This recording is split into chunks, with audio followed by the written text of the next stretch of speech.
Welcome to the channel, ladies and gentlemen. Here we go. We got the crew ready to rock for our next discussion on all things foreign horror and weird and trippy. There might be some eggs involved. I don't know. We'll see.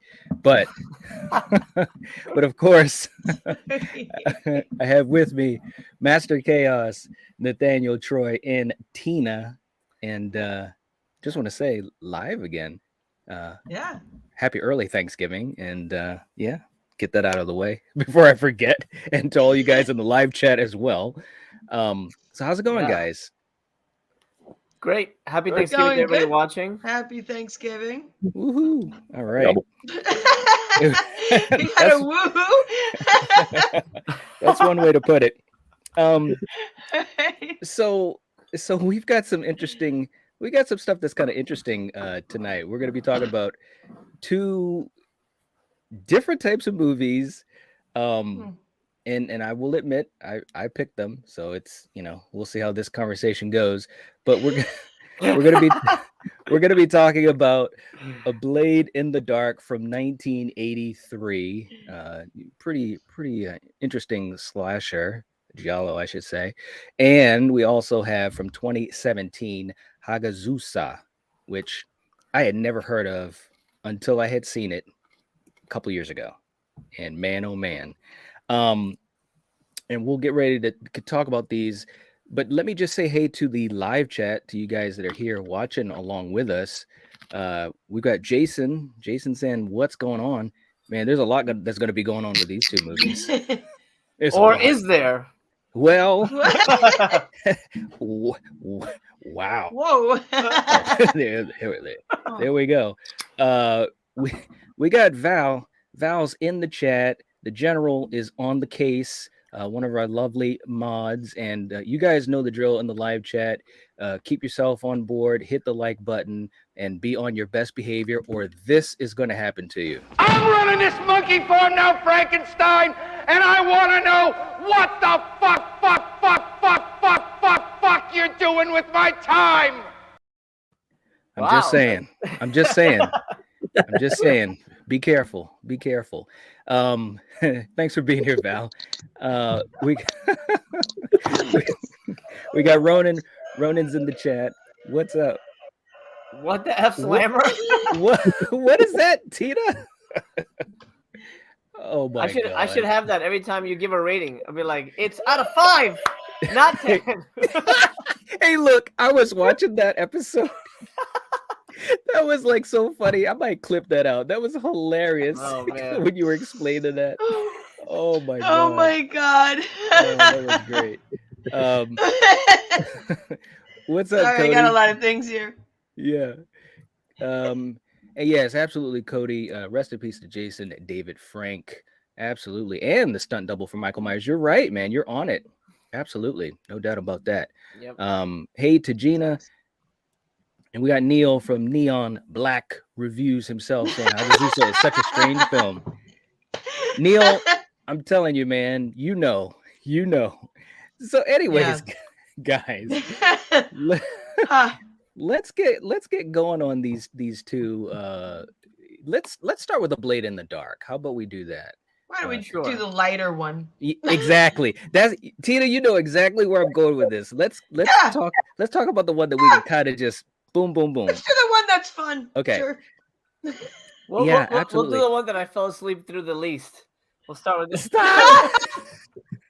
Stop. All right. So pretty much, we'll get initial thoughts. I'll start off. A Blade in the Dark, 1983, directed by Lamberto Bava. And this is actually a movie I had seen a while back. I've actually talked about this before. Very interesting movie. It's very, very simple. You've got a composer trying to do a soundtrack for a movie, and shit happens. He rents a villa, and it's like the biggest place of all time. Is like that is a place that's big enough for a village. So, needless to say, a lot of stuff kind of goes awry, but a very interesting movie, if I may say so, right up front. Master Chaos, I'll start with you, and then we'll just kind of go right around to Nathaniel, then Tina, and then to Troy. What are your opening thoughts on A Blade in the Dark? it's weird when you revisit something that you liked back in the day. I discovered this movie, I don't know when, maybe 2 decades ago or something, when I believe Blue Underground put out the DVD. Nathaniel, I don't know if you remember who put out the DVD initially. Yep. It was a Blue Underground. Yep. Or Anchor Bay or somebody. Anyway, I watched it. Yeah. Yeah. So anyway, I loved it back in the day. I remember rewatching this, quite a bit, and even having Halloween parties and showing, clips to my friends and things like that. I'm like, oh, this is a really cool movie. So I was a big fan. I'm a big Lamberto fan. Demons, I think, is masterful. Absolutely. But rewatching it now and coming into it, I go, oh, I know I like this one. But then trying to just come at it like, oh, it's been a while, let me rewatch it. I'm like, dude, this is so fucking slow. This is so slow. And starting my channel, I've been watching a lot of and correct me if I'm wrong. What is the correct pronunciation? Is it giallo? Is it giallo? How do you actually pronounce it? Giallo. Giallo. So do you pronounce the I or you don't pronounce the I? It kind of runs together. Yeah, it flows. Okay, because somebody said don't pronounce the I. And I'm like, but then it would be like Gala or Giallo. Like, I don't know. Anyway, one of those movies. I've been watching a lot of those, and I've been kind of burnt out on those because I've only seen one that I really loved, and that was Crimes of the Black Cat. That really blew me away. But revisiting this, I was just so surprised by how slow. I mean, the pace is like glacial here. There's almost no movie here. Like, you set up the idea that the guy's got he's a composer. Okay, that's cool. We hear that song like 1,000 times. Yeah, we do. This is interesting. Maybe we're gonna do like a blowout thing where the sound is gonna come into play and he's gonna record something. No, that's not. That's just icing on whatever's happening. It's mostly a guy walking around the house, and then some girls show up. Hey, can we swim in your pool? Yeah. And then they come, and then it's the girls swimming, and we see them naked, and then they walk around the house, and then they get killed. But there's no, the main guy doesn't even know there is a movie until the end of the movie. Like, he's just kind of like standing around like, oh, why there was a girl who had this apartment. I mean, whatever this was, this villa at one point. Then she went missing. Well, what happened to her? Oh, well, maybe there's a killer. How do you know there's a killer? People are missing. You don't know there's anything going on. You're literally just like guessing. Maybe they got killed.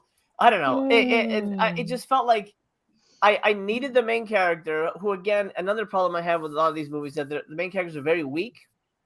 They don't feel like they're in control of the movie. Even if they're not in control of the movie, you feel like they're actively trying to do something. Here, he's just existing, and it felt very much like a hangout movie in a weird way. That was the biggest shock to me, revisiting it and feeling that I liked this. Why don't I like it now? The pacing, I don't know. That's really what kills it for me. That's all I'm gonna say for now. Okay, that was interesting. Very good, very good. How about you, Nathaniel? Can you hear me okay? My Wi-Fi is acting a little spotty right now. That's not okay. Yeah. Right. Well, so addressing the slowness thing, the first time I saw this was actually back when it hit VHS. This company called Lightning Video back in the day, and I loved it. But the thing is, it ran 96 minutes, and if you looked in like reference books, they would say, "Oh, there was this like longer 110-minute version because this was made for television, for telling TV, but it was way too violent." And so but there was a version that was much longer. I was like, "Oh God, what could possibly be missing?" And so then Blue Underground puts out the DVD, and they're 110 minutes, and I was like, "Oh, I didn't need this extra 15 minutes," because what it is originally for television. The movie, you'll notice the movie comes to a dead stop every 25 minutes, and people stand around and recap the plot. And nothing happens. So that's why I love the 96-minute one. I'm okay with the 110-minute one, but the pacing is all out of whack. And that's actually Lamberto Bava's theatrical cut is the 96-minute one.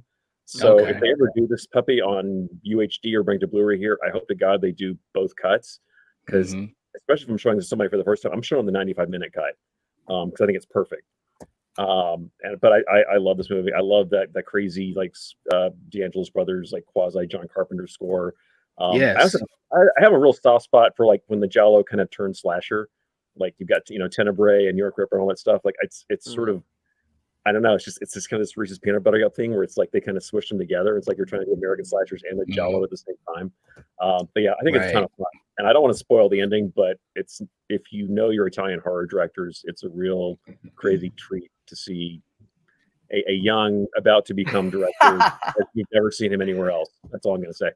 Mm-hmm. Yeah, good point. And also Neil in the chat said, I don't think y'all could have picked two movies that are any more different. Ha ha ha ha. Honestly, yeah. I think they're very similar, but we'll get to Hagazussa later. And I think I know what do you mean by that. And Katie, thanks. Welcome to the chat, Katie. Of course, putting the link up for Master Chaos channel. Thank you. You guys are all right. Okay, so Tina, here we go. Let's hear your opening thoughts on A Blade in the Dark. I can't wait.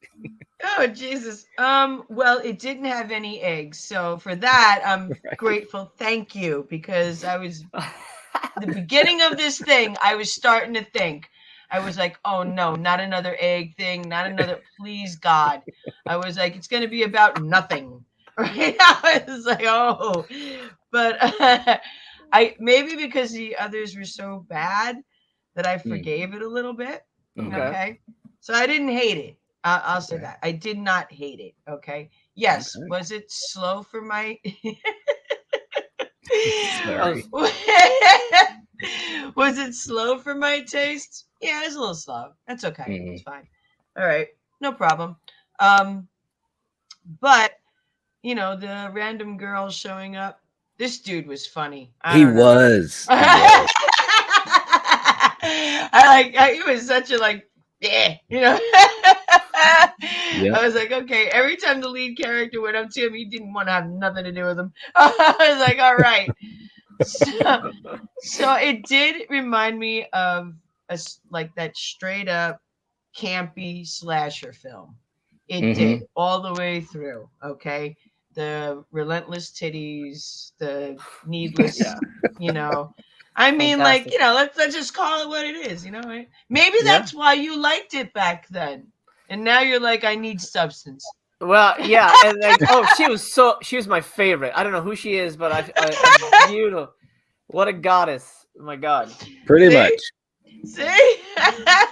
There's the blade. There's the blade in the dark. Right there. In the dark. In the dark. Absolutely. Well, I was in the light there, but they made it happen. Well, to her, it was darkness before she saw it. Right. Yeah. See that? We saw it in the light.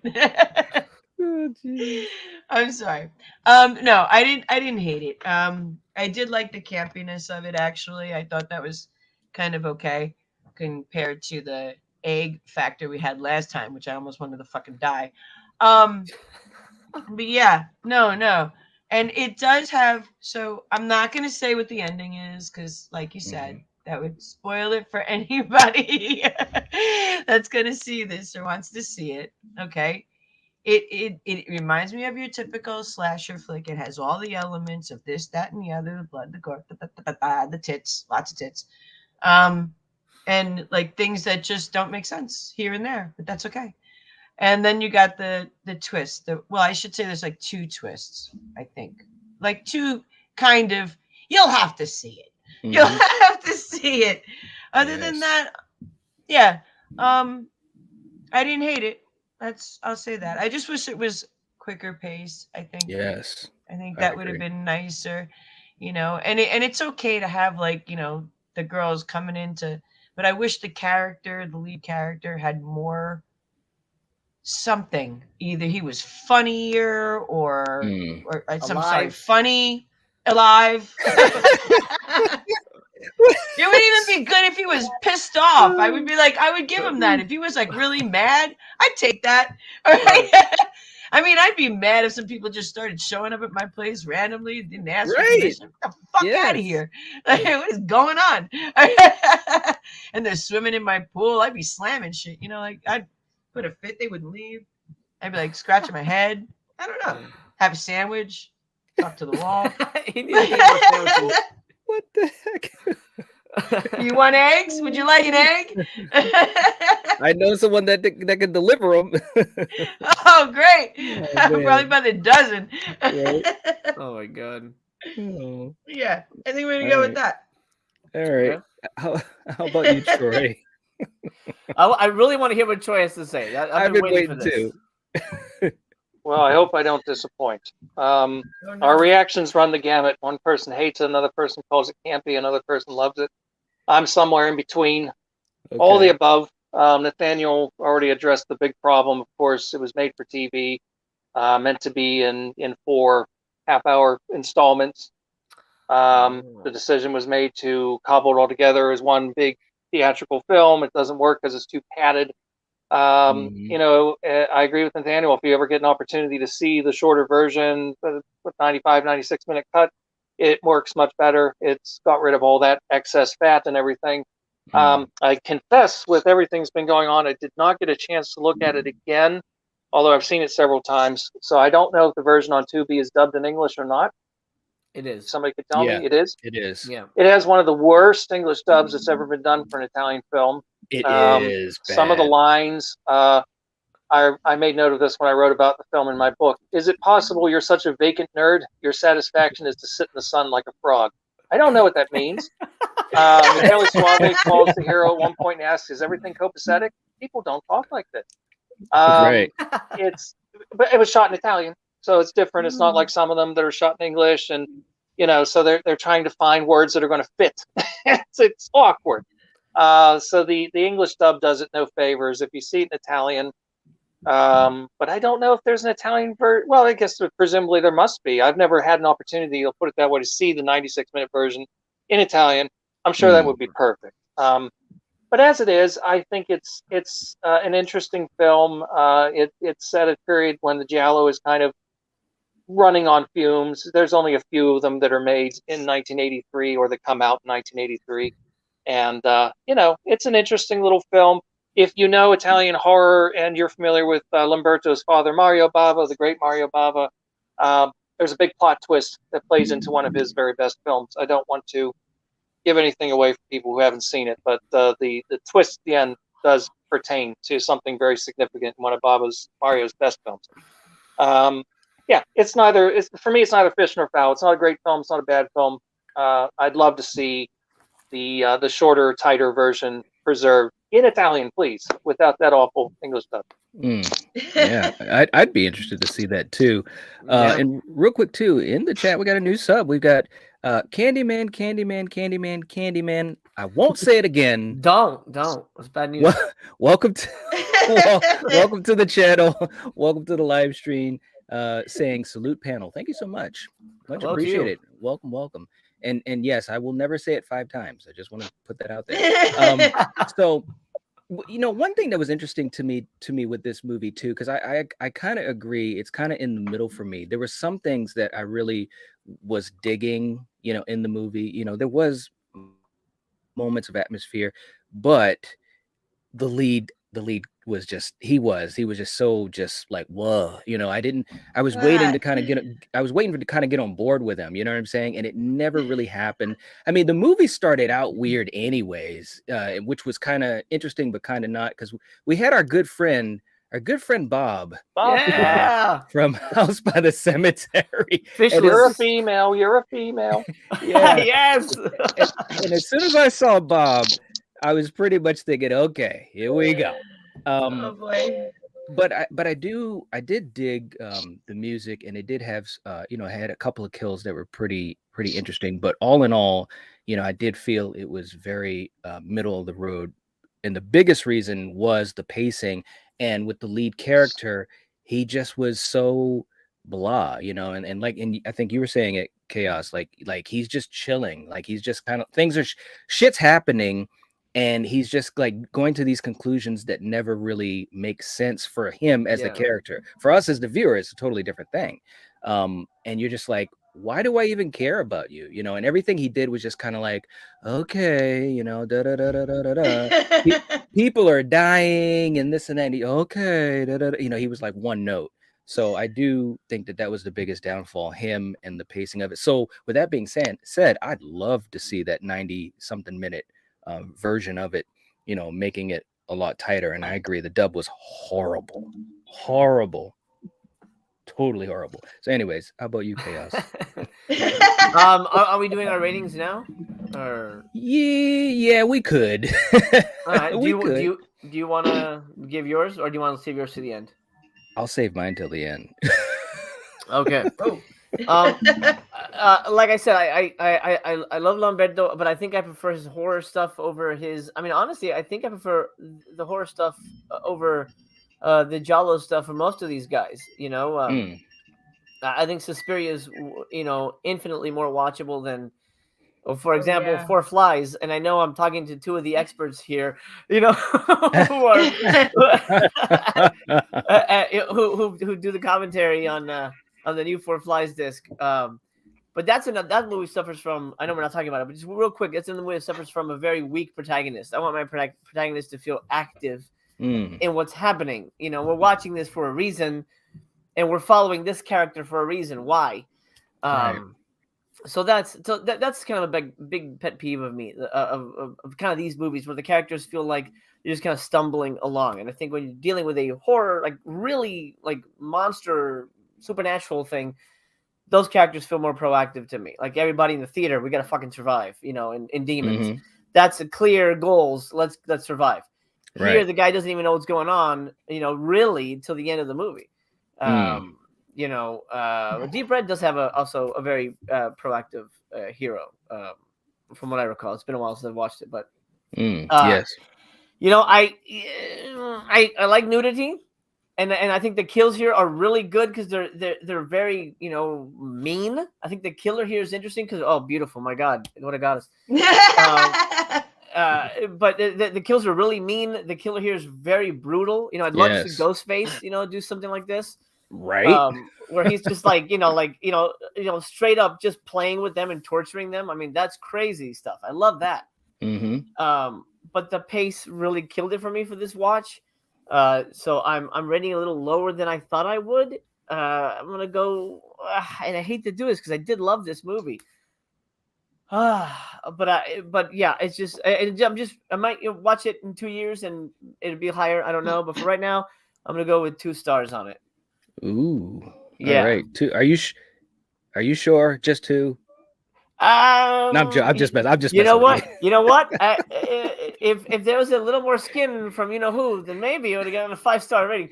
But Let me stop. I'm just playing with you. no. 2. I think 2 feels like that's just what I walked away with feeling with. So Okay. yeah. All right. Which sucks because I thought I was gonna give this one 5 stars, honestly. Right. But you've got an interesting story. How you used to love it, though. That's a really interesting story. I like that. That's actually how I discovered. I think. No, because I knew about Mario beforehand, but in terms of Lamberto's films, that's how I think that was my gateway in, and then I found Demons and all that stuff. Right. So yeah, I don't know. Maybe I watched the shorter version. Maybe that's what it was. Maybe that's what I started with. Oh, maybe That's why it didn't feel so long. Yeah. I don't know. Because it did drag. It totally dragged. Yeah. All right. Well, Nathaniel, how about you? Well, talking about the protagonist, the guy who plays him is Andrea Carpenti, and this guy has a really insane career. So, like, this movie's amusing to me because he had just been a New York Ripper, which, if you've seen that one, he's like a very bland character until the end. Yes. And I won't say why, but then he was also in a really crazy film called Conquest, and then probably most notoriously, he's the guy who. He's the matador who gets to lick honey all over Bo Derek in the movie Bolero, which is like one of the most hysterically terrible movies ever made. But yeah, he's had a really wild career. So I can't really rag on him too much. The movie doesn't give him a ton to do. He just sort of looks befuddled most of the film. But the script doesn't make him do more than that. So, but yeah, I agree. The English dub is. I can't decide if it's terrible or hilarious because again, like you already called out some of the best lines. The other one I love is he finds the first girl, the crazy girl, hiding in the closet. She's scared of a spider, and it's like, oh, she's in the closet. And then she's like, oh, how are you in the feathers? It's like, what is happening? Yeah. So I kind of just the whole like just psychotic nature of the English dub. I kind of adore it and I kind of hate it at the same time. But yeah, the Italian version is definitely better. So someone put it in the chat, and I know Troy and I have talked about this on the tracks a lot. Yeah, it's some of these movies were more shot in Italian, whereas the ones that are more international were shot in English. Like Four Flies was actually shot in English. That was for an English audience. So even the folks who were the supporting actors who were dubbed later, they were still doing their lines in English. Or something like Deep Red that's why David Hemmings is really speaking English.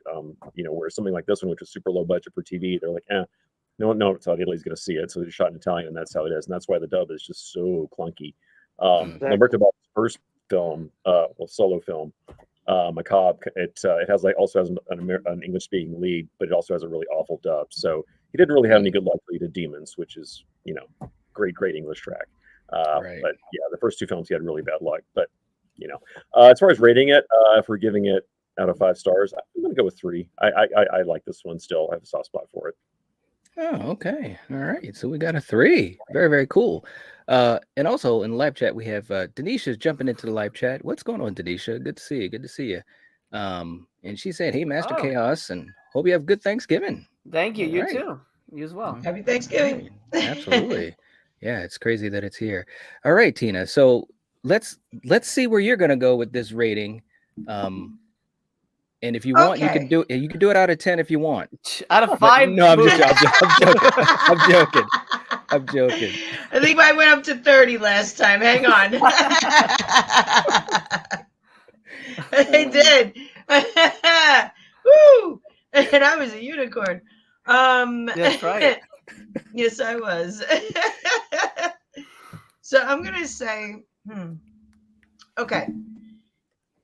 I didn't hate it, but it wasn't my favorite. So let me go with like a 2.5. I'm gonna give it a 2.5, and the reason for that is I wish, and maybe if I see the shorter version of it, I might go with a 3. I don't know. All right. It's just, again, the pacing was really like that. Just I'm okay with the where the hell these girls come from, and I'm all right with like the horrendous killings. In fact, I love that. But oh yeah, keep it going. Brutality at its finest. Keep going. The more brutal, the better. So I'm good with that. I like that. I didn't have a problem with the campiness at all. I just, again, I don't know this actor. So to me, he was really flat, and it was very, very hard for me to like, I don't know, get so involved. And that just could simply be because it was a TV show and the way it's cut. So he just looks even longer and more drawn out. So that just killed it for me. So that's where I'm going to go with that. I'm going to say a 2.5. But again, I don't hate it. Like, it had its moments, and it definitely had its campiness, which I did kind of like about it. All right. All right. We got a 2.5 from Tina. All right. Okay, Troy. What do we got? Give me another half point. It's gotta be I'm going to guess 4. I'm going to guess a 4 from Troy. Really? 2.5. Okay. Ooh. 2.5. Okay. 2.5. Okay. Yeah. No, I think I like Jelly considerably more than Master Chaos does. It goes without saying. I don't think this is a top-notch one. I think as far as Lamberto working in the Giallo is concerned, he did a much better one about 3 years later called You'll Die at Midnight, also known as The Midnight Ripper. I like that one very much. In the early 90s, he did a good one called Body Puzzle, I believe. Yeah, Body Puzzle, which I also like very much. I think that's very entertaining. It's one of the better ones of the era. This one is kind of, it's funny, he said in an interview once he didn't really like making those films because he always was a little uncomfortable with the sadism. He didn't really like, that type of realistic violence. It made him a little queasy, whereas stuff like Demons didn't really bother him because it's also over the top and it's so fantastic. So, yeah, I don't think it's a great film. I don't think it's a bad film. Like I said, it's a middle of the road one. I mean, if you watch this next to Giallo in Venice, it's The Godfather. I mean, it's a fantastic film compared to Giallo in Venice. But you put it up against something like Deep Red, and it looks really awful. So, I mean, it's all about perspective. So, it's a respectable middle of the road 2.5 stars. All right. We got a 2.5. We also got Mr. Dan is in the chat. What's going on, Dan? Good to see you. Hopefully you're doing well, and happy Thanksgiving. And he's also reminding us it had Bob. Yes, it did. Bob. It definitely did. And there he is in the story. It did. That kid would clean up at conventions. I don't know if he does convention appearances. I haven't He heard of has. him in the He States. has but- done. He has done Wow. some. Dude, he would clean up. Right? Absolutely. Totally. Well, what was that? before you give your rating, Night, I Mhm. want to address something that Troy mentioned. I think the riff on Mario's twist works way better in Mario's movie. Oh my god, oh, masterpiece! Oh my god, chills. That's some good shit. All right, sorry, Night. Go ahead. No, that's okay. I agree with you on that. I definitely agree with you. This was tough to score, man, because like I said, there were some elements of it that I did enjoy. This is only the third time I've seen it, and every time I've seen it, it's been this version. I really would like to go and check out the shorter condensed version because like I said, the pacing is one of the biggest things. It's kind of like, all right, come on, and you can see, or at least for me as a viewer, I can see how this could be a pretty good movie, you know what I'm saying? If the lead character was just a little bit more interesting, you know what I'm saying, and the pacing. So I suppose my grade is some of my wishful thinking, but I'll also say a 2.5. I don't want to give it a 3, and I don't want to give it a 2 because I didn't hate it. You know what I'm saying? Because I've seen it before, and I thought pretty much the same thing back then. It was like, it's okay, but it's got some issues. But I'm a sucker for these types of movies anyway, so that's kind of where I'm going with it. So I'm going with 2.5 as well for A Blade in the Dark. There we are. All right. So Good. I mean, I think we all kind of sort of fell in the middle there with this one. That's interesting. Yeah. I was gonna say, yeah, we're all kind of in that same, area. There were no 4s. No. I totally thought I was gonna be the only one that was gonna rate it lower, but that's good. You did Now all we right. can bring on the goat fucking. Yeah, Yes, let's do please. this, man. All right. So we go from one movie where we have a character, a lead character that was just kind of like what, and then we've got a lead character in the next movie that was definitely like what. So we're gonna talk about Hagazussa from 2017. And this movie I had seen pretty much like when it first came out, totally by mistake. And it just sounded kind of interesting. I had seen the trailer for it, and I was just kind of like, well, what the hell is this? You know what I'm saying? So it's one of those movies that just kind of caught my eye. It's I will say this, it's very atmospheric. It definitely is kind of like, they kind of dubbed this as like the German response to The Witch, from A24, which anyone that's watched my channel, they know I'm a pretty damn big fan of The Witch. I really do dig atmospheric movies. I do have to be in the right mood for them though. You know what I'm saying? Like I have to be like ready to rock, you know what I'm saying? And kind of sit back and just let things happen. So anyways, it's a very atmospheric movie. I think there's a lot of beautiful landscape in it. It does have a lot of moments that just kind of you just absorb, there's not a lot of dialogue from the main character, but interestingly enough, I think she's more interesting than the lead in A Blade in the Dark. So I'm just going to throw that out there, but Chaos, I'll let you, I can't wait to hear what you got to say about this. Well, do you want to go in the other order? We could do that. Yeah, why don't Sure. you do counter? All right, Troy, you Okay. want to start off?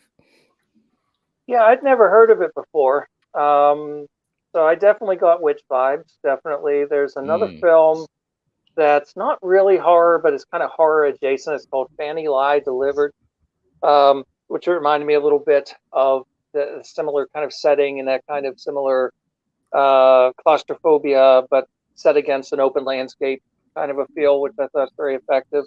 We've been talking a lot about movies being slow, and I always think there's a big distinction to be made between slow and boring. I don't mind slow films. Some of my favorite films are slow films. I think the greatest vampire film I've ever seen is Werner Herzog's version of Nosferatu with Klaus Kinski. I think it's an absolute masterpiece. It moves like a glacier. It's very, very slow, and if you're not in the right mood, it's going to be boring. A lot of Polanski films are very slow, but they're not boring. They just they take their time, they build, and that's what is the case here. This is not a film that is going to be for the impatient but you have to be kind of in that groove to be able to appreciate the atmosphere that's being gradually built throughout, which I definitely appreciated. It does take its time. Yes. Hopefully without sounding like too much of an old fuddy-duddy. I like to see a new film that has the courage to hold on to shots for a long time.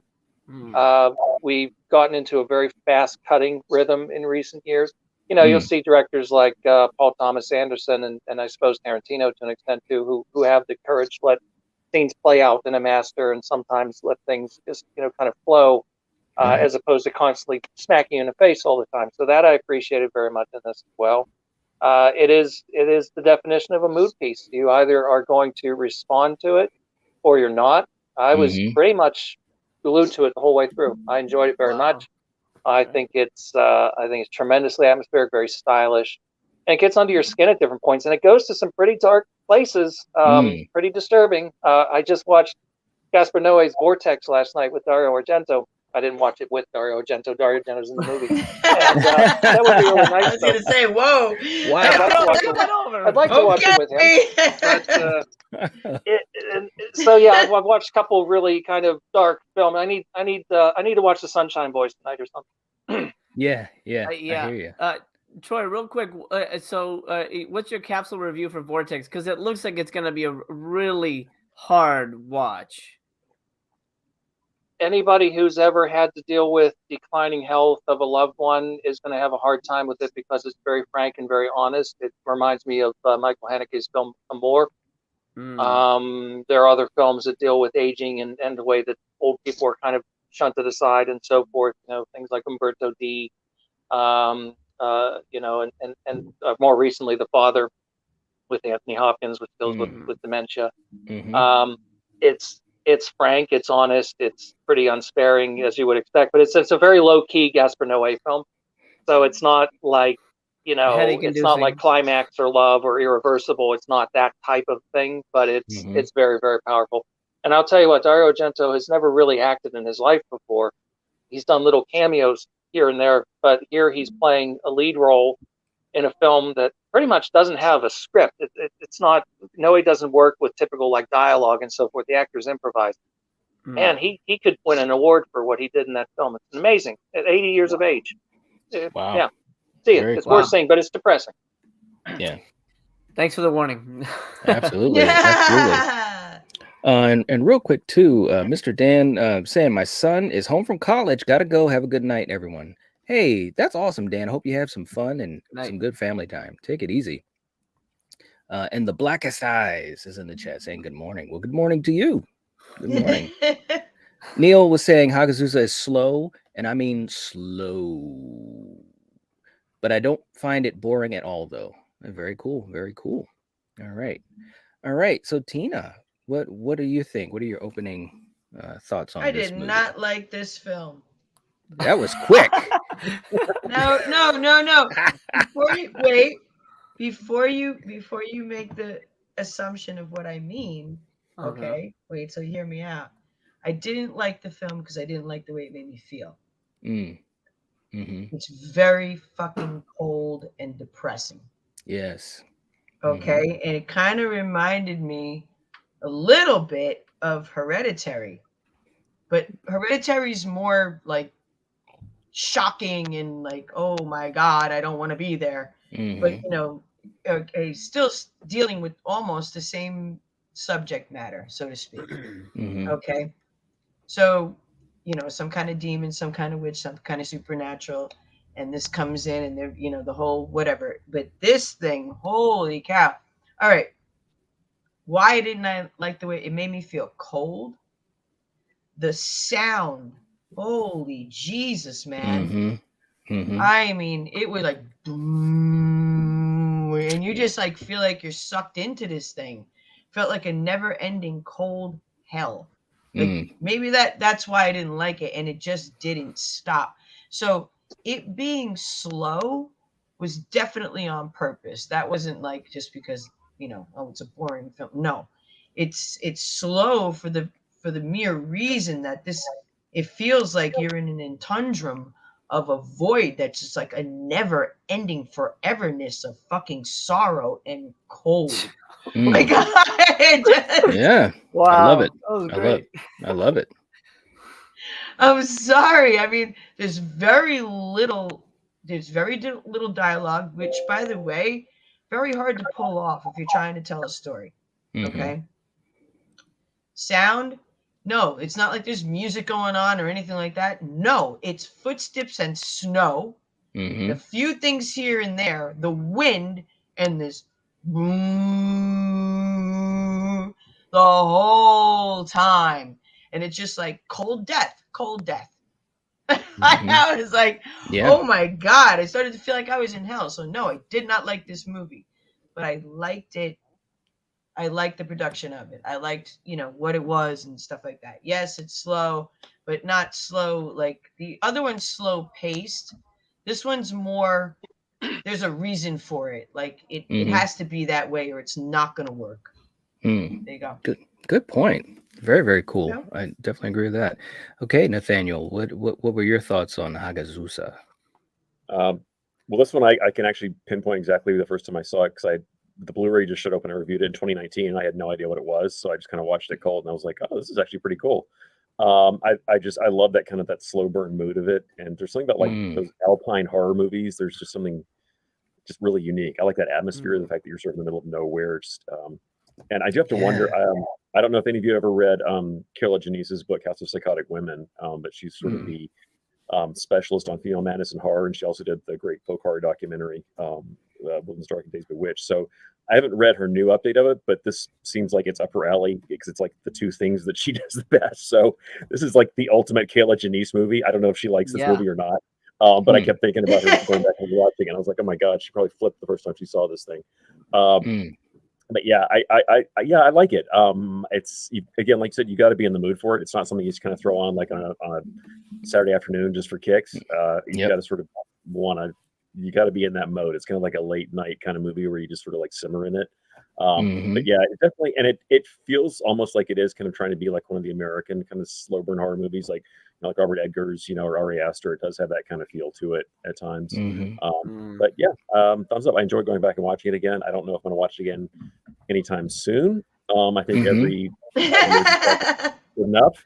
But yeah, for what it is, I do appreciate it. All right. Okay. And Neil was also saying in the chat, I've watched it 5 times now. I still can't decide what actually happens in it. I love that. I love it, Neil. I love it. Okay, Master Chaos. Well, Neil, I'll tell you what happens in it. This movie made perfect sense to me. Here we I go. would call it the folk horror version of Speed. Honestly, I mean, I was glued to my seat. We got to get this goat 50 miles an hour. I mean, it's fantastic. Okay, it's funny that Nathaniel mentioned Kayla Janice because that's exactly who I thought of. I'm like, oh, this is going to be on the Folk Horror Volume 2 if they do the box set again. I mean, this is definitely on there. I mean, it's such a folk horror movie. It's like almost the definition of it. And I love folk horror. I love that box set. Folk horror is, to me, almost by its own nature, is the most poetic kind of cinema because it's lends itself to exploring the ethereal and the stuff you can get away with in a movie because you can do anything. It's just a visually amazing playground. And I love slow horror movies. I love slow burn. I have no problem with a slow burn movie as long as we're building to something. I always lean towards the narrative aspect. That's always my thing that I look for in a movie. Why are we listening to this? These characters talk. What is this story? Why are we watching this chunk of time in their life? And this movie's beautiful. Absolutely, I'm not going to disagree with the cinematography. Great.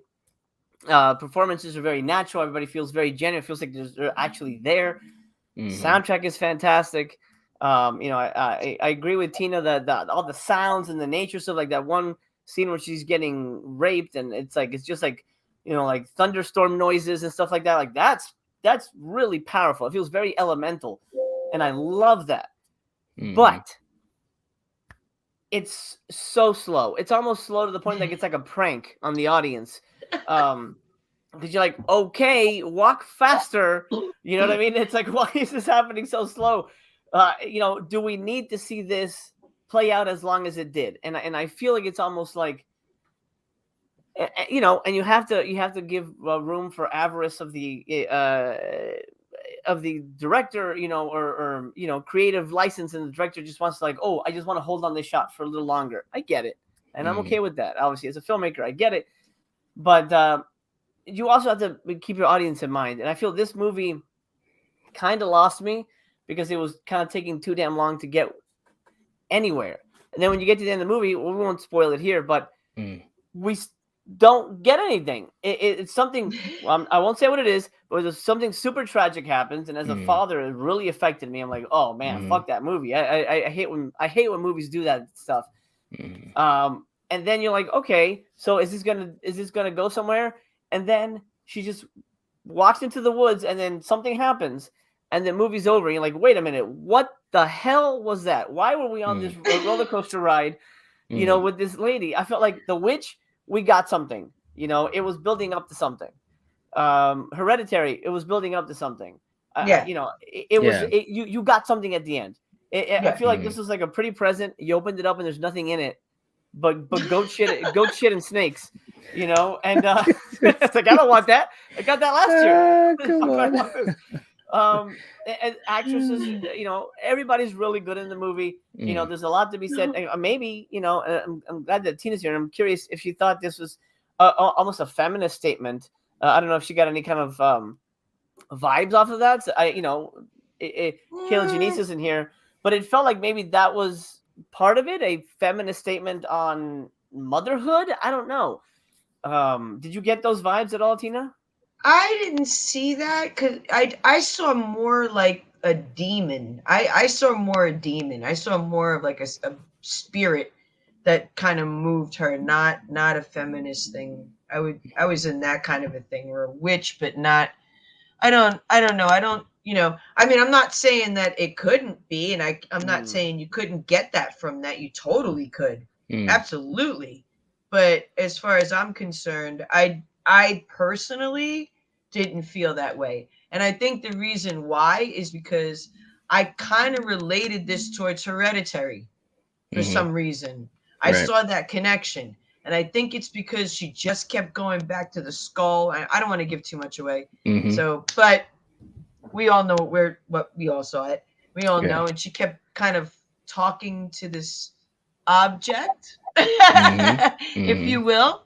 All right, and it was just very, in Hereditary, that was in the attic, so to speak. Right. All right. So it kind of reminded me like all the characters kept going back to that, or that thing kept possessing them, or making them want to do these things, or making them want to not care, or walk off into the woods, and who knows. That's the reason why. Other than that, I can see where you can see that, and I can see where it could sway somebody another way as to almost dislike the film. And I won't say I disliked it. I mean, visually stunning. I certainly can't knock it. It's a very well made movie. I can't imagine how difficult it was to film up there. There's another movie, and I'm blanking on the name of it. I'm going to lean on Nathaniel and Troy for this. Not Something in the Dirt. It was from the director of A Field in England, recent movie he just did. Oh, in the Earth. In the Earth. In the Earth. Yeah. In the Earth is a recent, I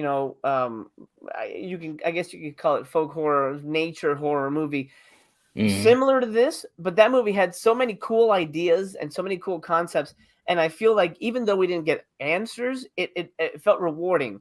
Here, I feel it was more images, it was more abstract, and I think it's kind of like a Rorschach test as to how, obviously it made Tina feel uncomfortable. Are you just going to be, embraced by the beauty of it and just kind of accept it for what it is? Or are you going to be sucked in like Troy was?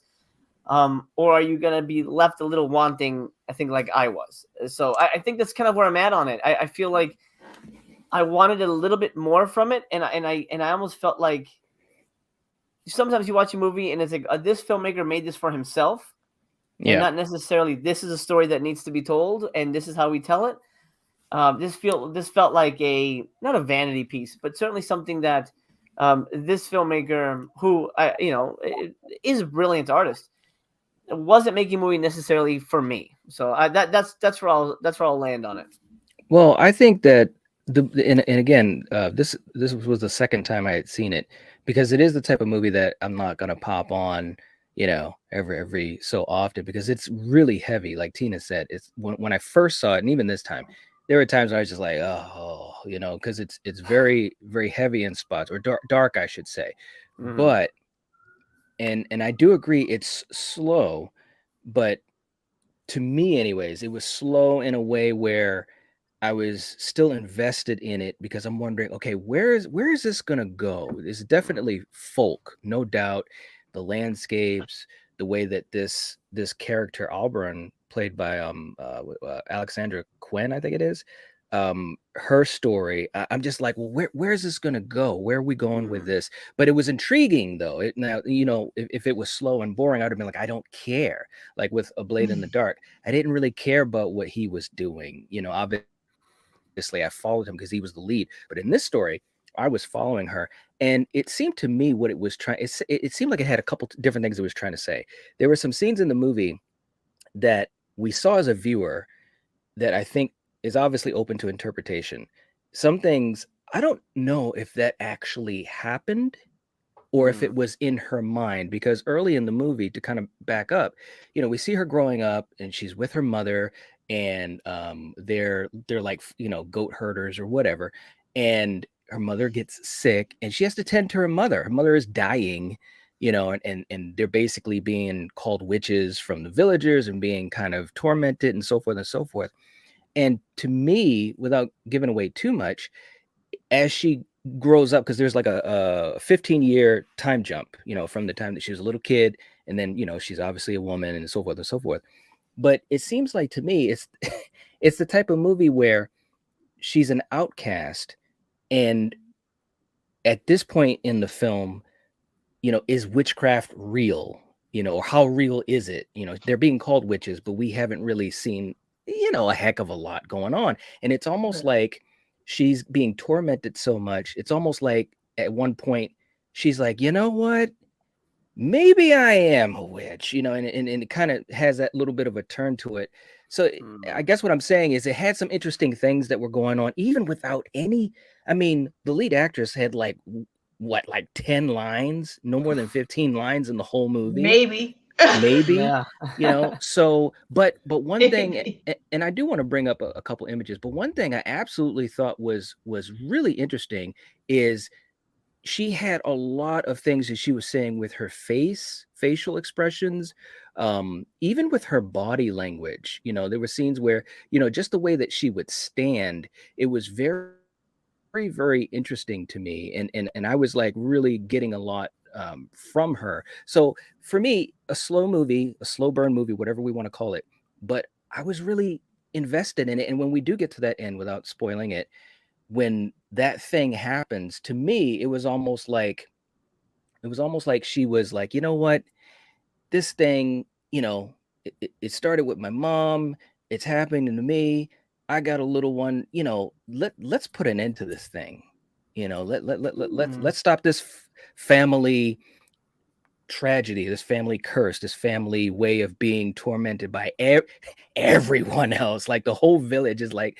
everybody's like, you suck, so that's kind of what I got out of it. As crazy as that sounds. Actual lines. Yeah, somebody, you suck. You suck. Yeah, pretty much. Right. They had that one scene where the guy said, we'll get you, and I was like, Yeah. shit, Like, all right, well, I'm gonna go now. Right. But that's some of the stuff that I got out of it, and watching it this second time, I was still invested in it. It's definitely an interesting movie, if nothing else, a very interesting movie. But anyways, Troy, anything else you want to throw out there? Did you get any other things from it or anything? No, I like films that raise questions even if they don't answer them. I like films that, so many people get so frustrated by the ending of John Carpenter's The Thing, for example, because it doesn't say, is one of them infected, one of them not. And I like that. I like not knowing. Yeah. I like coming away from Rosemary's Baby wondering, is she just nuts? Or is this, did this really happen? So I don't mind that. My rating is going to reflect the fact that I'm not as concerned with narrative in a classical sense as some people are. I'm not concerned with the film having to hew to a certain storytelling model, that it needs to flow a certain way, or it needs to answer things, or it has to have a certain structure. If I've got a confident artist guiding the ship, so to speak, that is going to take me somewhere that I've never been and is going to offer me sights that I haven't seen before, I respect that. And I think that's exactly what they did with this film. So out of 5, I'll give it 4. All right. Sweet. Great. Okay. All right. Tina, where are we going with it with you? I mean, it was slow, for whatever reason. I wished it was just a little. I mean, again, it might not have worked. So it was a beautifully shot film. I do appreciate the sounds. I do appreciate like a lot of like, the acting was great. It did have a lot of great qualities to it, but it did kind of, again, there was something that was just there that I didn't like it because of how I felt, but that's actually a compliment, not so much a non thing. I'm gonna give it a 3.5. Okay. All right. I'm Very, gonna give it very a cool. 3.5. Very, very cool. And real quick too, in the chat, we got a good friend, Ginger Ninja, Jason himself. What's going on, man? Hope you're doing well. He's saying a bit late, but I made it. Hey, we're glad you stopped on by. We're glad you stopped on by. Hope you're doing well and happy early Thanksgiving. All right. So Nathaniel, where are we going with this for you? Well, I just wrote my rating. I'm actually going to echo with Tina. She actually had the same rating. I was going to give it 3.5. So I think we're on the same page there. Yeah, like I said, I don't really mind as long as the atmosphere is there. I don't really mind if a movie is slow. One of my favorite films of all time is Don't Look Now, which I think is actually also like kind of a slow film. But I'm not even sure the narrative even matters all that much when you get down to it. I just love kind of just being in that movie.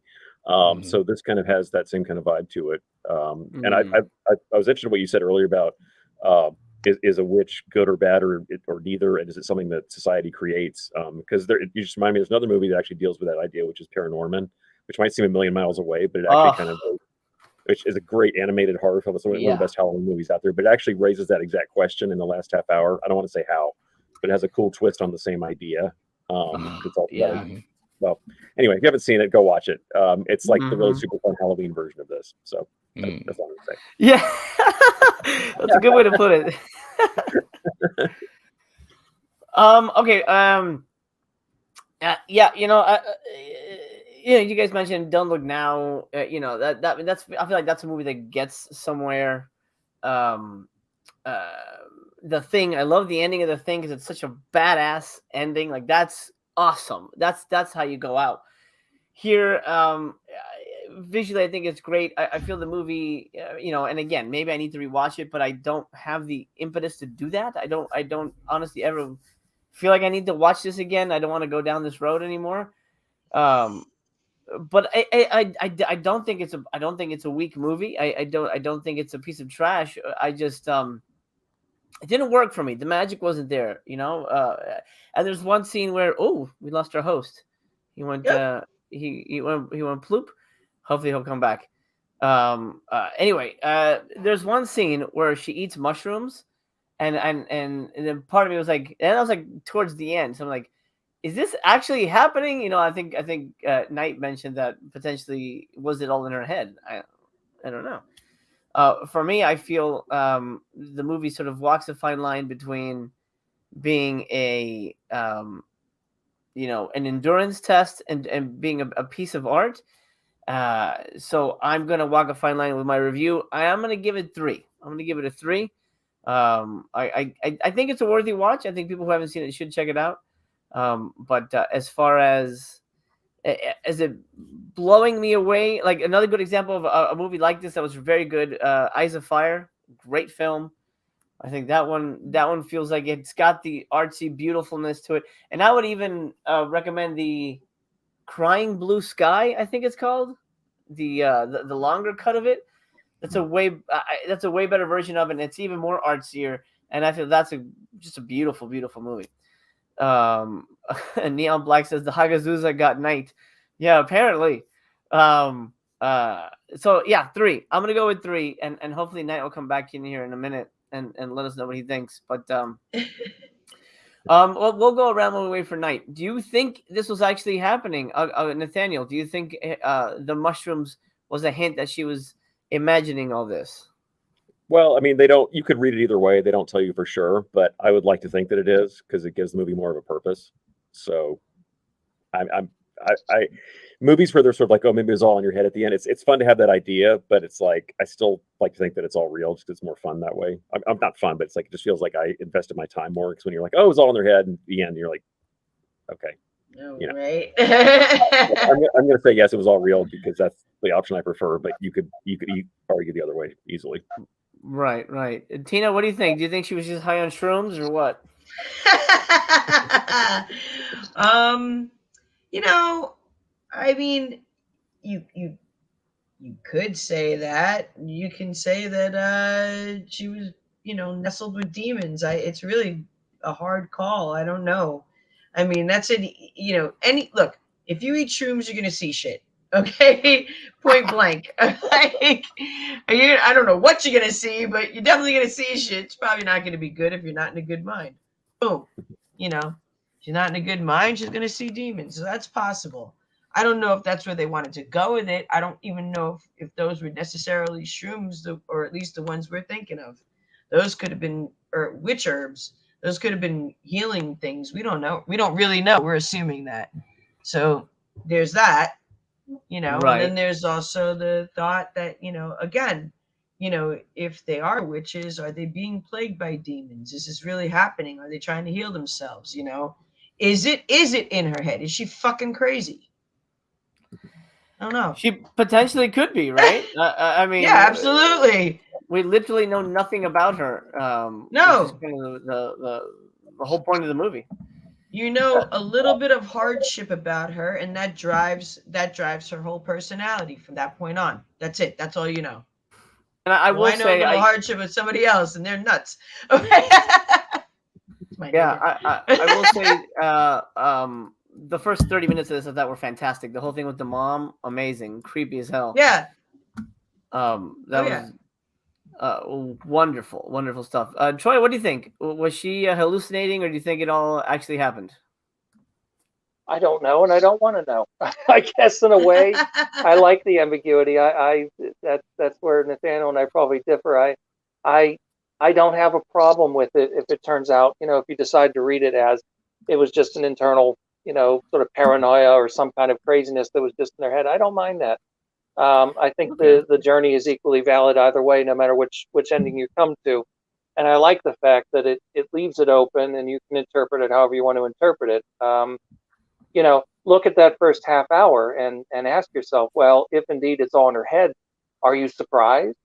Look at what she's been through. Look at what, the horrible things that she's endured all of her life, and also being an outcast, this gray, drab, cold existence.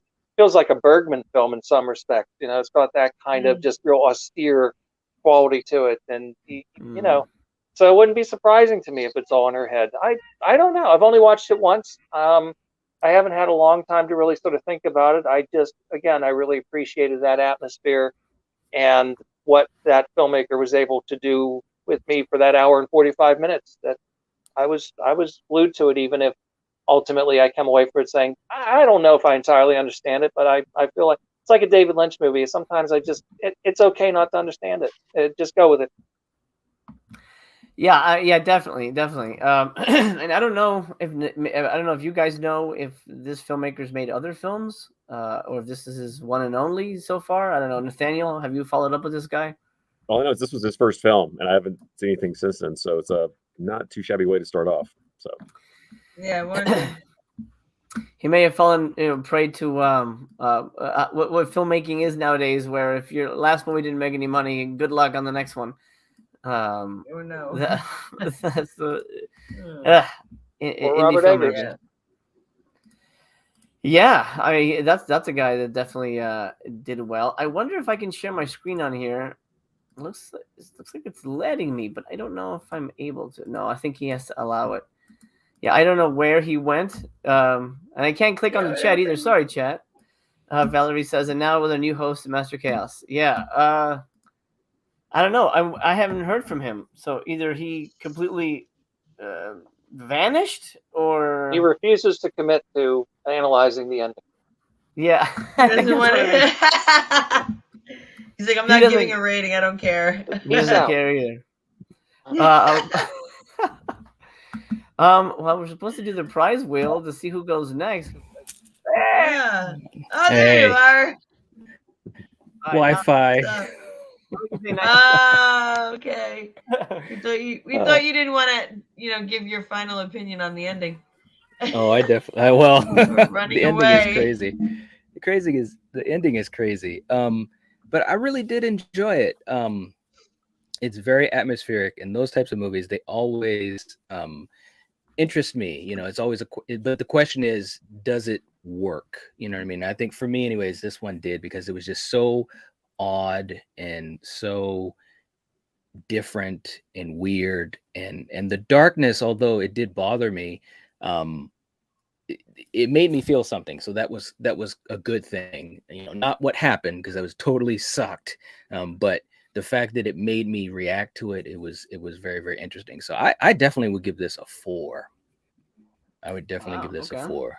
Yeah, I really enjoy it, and it's a really weird movie. I don't think it's for everyone, but I do think if people are into slow burns or movies that are very atmospheric, or things that deal with folk legends and myths and stuff like that, I think it's definitely something to at least check out once to see what you do think of it. And I think, and again, it was some beautiful shots in the movie, some absolutely beautiful shots in the movie, and I dig it. So that is what I'm going with, is a 4. Oh, Great. look at Yeah. And I do think a lot of what was going on, did happen. But there were a couple things that I think might have been in her mind because of the trauma she dealt with. I heard a little bit of what you guys were talking about, so I was like, let me get back in. Come on. I want to say something. Yeah, right. I know. That's what I was thinking. We were not shit talking you. We were talking about the film. Okay. No, I 100%. know. I know. We were shit talking you. Don't let him talk. Jeez. All right. So that's pretty much our thoughts on A Blade in the Dark and Hagazussa. I guess A Blade in the Dark is in second place for us on this episode in general between us all. So we'll have to see what we get next time. But we've got to do our little wheel spin, and hopefully I can bring that up. Let's see. The Wheel of Names. And the good news is I don't have to be on this one. Troy and Tina, are we gonna? Should we do last man standing or first picked? How do you guys feel? I have no idea. I don't care. Night, you decide then. I guess first person picked. I guess. Okay. I guess that would be the easiest way to do it. All right, so let's pull this up. Uh-oh. All right, so the pressure is on. Slowest wheel I ever seen. Well, no, it's you have to appropriate click for this it. show. Yeah, dude, click what click the fuck? What is this, on the same speed as these two movies? Like, what's going on? All right, let's try it. Let's see what happens. Click. Okay. Yeah, click the thing there. There you go. Here we go. There we go. Shit. Oh boy, it's Troy. Troy is up next. Oh, look at that. All right. All right. Cool. All right. What are we Oh, watching? you poor bastards. Oh no. Wow. Well, I have picked 2 films that are, of course, they're up on Tubi. At least last time I checked. Maybe they've been pulled since then, but as far as I know, they're still there. I'm going early 70s Euro horror and giallo this time. I could be really cruel and pick a couple of alternates, but I'll keep these, I think, slightly more easily accessible. Jean Rollins' film Shiver of the Vampires, Oh, 1971, Oh. which is probably Rollins' most Italian horror-style horror film. If you're familiar with his work, you know what to expect. If you think there were a lot of titties in this show, you ain't seen nothing yet.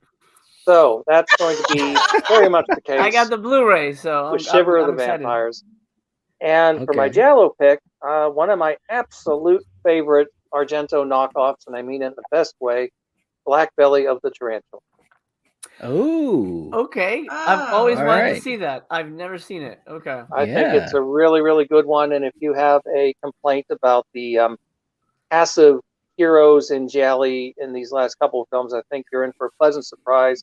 You have a really great Italian actor in it, Giancarlo Giannini, who you would see from films like Casino Royale and Hannibal. Yes. In Yes. a terrific performance, playing a very unusually well-shaded protagonist. So hopefully you'll like it. Plus, you get Barbara Boucher getting a full-body nude massage. So, Oh my good stuff. god!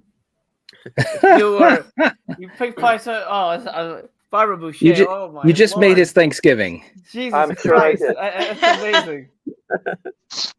That's too funny. I actually have her autograph. Excellent. I met her at a convention years and years ago, and she actually it's a picture from that movie, but I never watched it. Well, now you need to watch it. Awesome, Nice. awesome. Like I never watched it. All right. Very, very cool. I've seen her in and she's god, oh man, yes, thank you, awesome. Okay, good. It's gonna be a good episode. Wow. God bless us, Wow. everyone. Jeez. All We right. already know how this next episode is gonna go. Well, there we go. Bring some get clean. Troy. You didn't even get a chance. Oh my gosh. All All right, right. should we pick a date? Well, Should we pick a date off air? I guess. Yeah, Okay. I think so. All right. Well, hey, for you guys in the chat, thanks for hanging out with us. We appreciate it. Hopefully, you guys got some interesting and fun insights from these two movies that are totally different, but definitely both worth a watch just to get your own opinion on them. And they are available on Tubi, and it's free. And there's nothing cheaper than free. Val, thank you so much for reminding folks. Leave a comment. Let us know what you think. And also make sure that you guys subscribe to Master Chaos. We got the link in the description. And also Val put it in live chat. So this is going to be a blast. We will catch you guys next time. And hopefully Master Chaos will not die of excitement. But I cannot guarantee it. I'm gonna watch it right now. It's good. He's like, look at this next week. Bullet, thank you so much. We appreciate the support. Here, enjoy this. Okay, that's my go-to today. It's the 18th ward. It's the what is it? Oh wow. It's Future memory. Future memory. Yeah, future you go. memory. Eraser. Oh, there you go. Oh wow. Oh, that's cool. I love it. Oh yeah, so next Always episode will be promote a over. beer. Next episode will be over on my channel. Yes. And it'll be sometime in December. That's all we know. Okay. And it'd be my turn to give you movies then. I guess I have to look mine up, huh? You'll reveal yours in January. Is when you go. We'll kick off the new year with you. Yes. Oh, whoa. Okay, I better get some good ones. You guys are gonna. I'm sure you'll find some. Knight, are you still with us? There he I'm is. here. Okay. There it is. So Hi. next time He's having Hey, what? Oh, no. issues. Oh no. You got cursed. I know, man, we are cursed. I've never had that happen. I've done so many live streams. It's crazy. All right. Well, anyways, we will catch you guys in the live chat later. Take it It's easy. like an and hopefully- icon. Right. All right. Good night, everybody. All Happy right. Thanksgiving. Catch you guys Thank you. later. Happy Thanksgiving. Bye-bye.